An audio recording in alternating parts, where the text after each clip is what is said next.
Presidenta, con fundamento en el artículo 187 de la Ley del Congreso del Estado, solicito me conceda hasta 10 minutos para fijar mi... Concedido, compañero. Honorable Asamblea, hoy Morena viene a esta tribuna a pedirnos que les enmendemos la plana. Viene a darnos la razón y viene a reconocer el bodrio que fue la reforma judicial. Viene hoy con una nueva corrección a su propia reforma.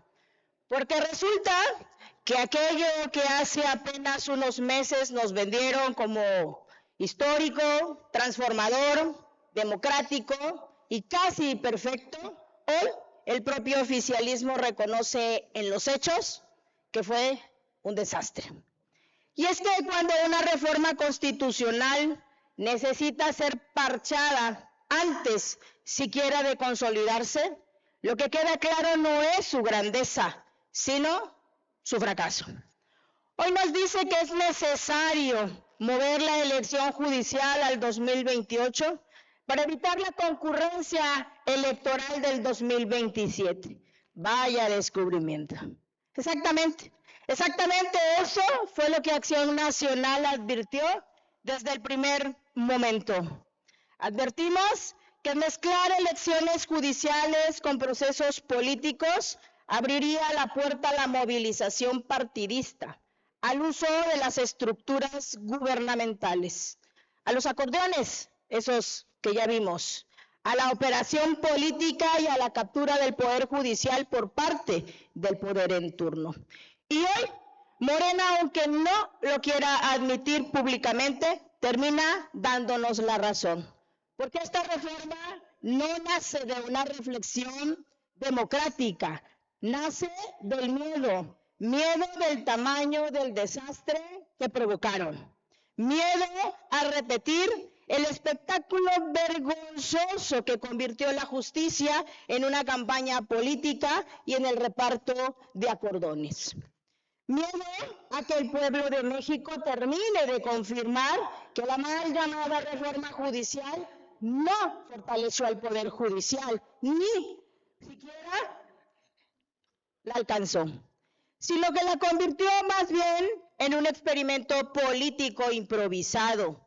Pero no nos confundamos, mover la fecha no corrige el problema de fondo, porque el problema nunca fue solamente el calendario. El problema fue haber prostituido la independencia judicial para someterla a la lógica electoral de Morena, para ponerla al servicio de los que hoy gobiernan. El problema es haber convertido a jueces, magistrados y ministros en candidatos. El problema es haber sustituido méritos, carrera judicial, experiencia y por supuesto la capacidad técnica, popularidad, padrinazgos, operación política y resultados de acordeones, por supuesto. El problema es que Morena quiere jueces subordinados al poder y no jueces que defiendan a la Constitución.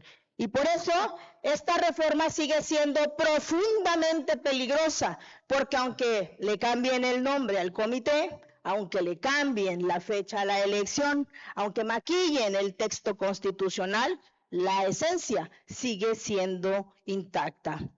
Control político absoluto disfrazado de democracia.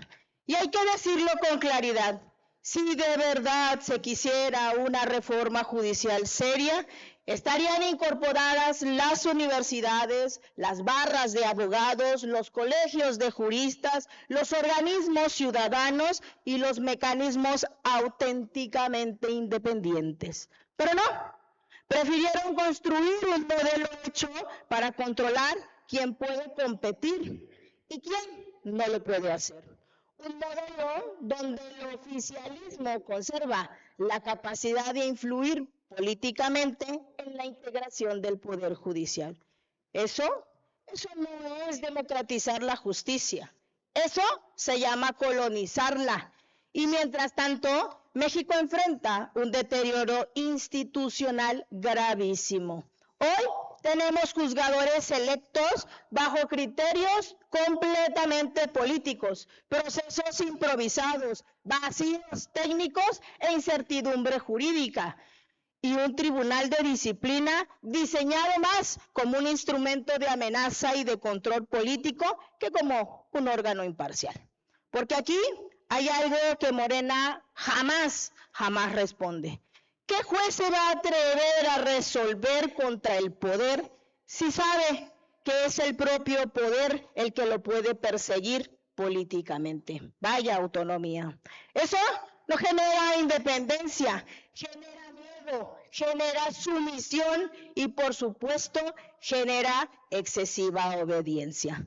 Y por si fuera poco, hasta organismos internacionales ya encendieron las alertas. La Comisión Interamericana de los Derechos Humanos admitió recursos promovidos por jueces y magistrados relacionados con posibles violaciones derivadas de esta gran reforma.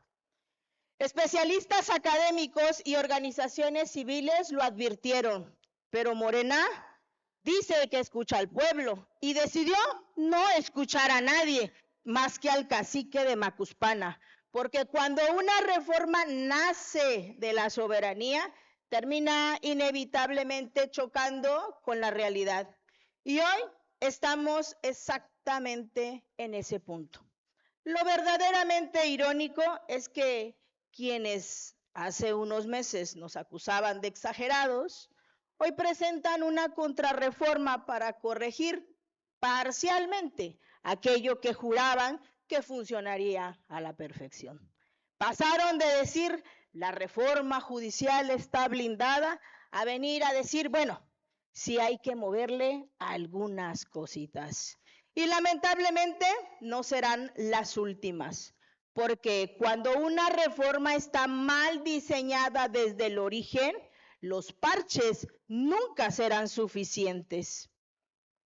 Y la cereza del pastel, la desfachatez completa con esta reforma, se confirma el entreguismo del Tribunal Electoral con Morena, y como pago les dan carta abierta para extender su periodo hasta por 17 años, la mitad de lo que duró Porfirio Díaz. No queda duda, es la recompensa del oficialismo, es la recompensa por darles de manera artificial una mayoría calificada que no ganaron en las urnas. Desde Acción Nacional lo reiteramos con absoluta claridad. México sí necesita una reforma judicial, pero una reforma seria, técnica, profesional y que fortalezca la autonomía judicial, que garantice la imparcialidad, que privilegie la capacidad y la experiencia, no esta simulación electoral que convirtió la justicia en un concurso político. Por eso, en congruencia con nuestra defensa de la Constitución y de la división de los poderes y del Estado de Derecho, nuestro voto será en contra hasta el final con Chiapas. Es cuanto, diputada presidenta.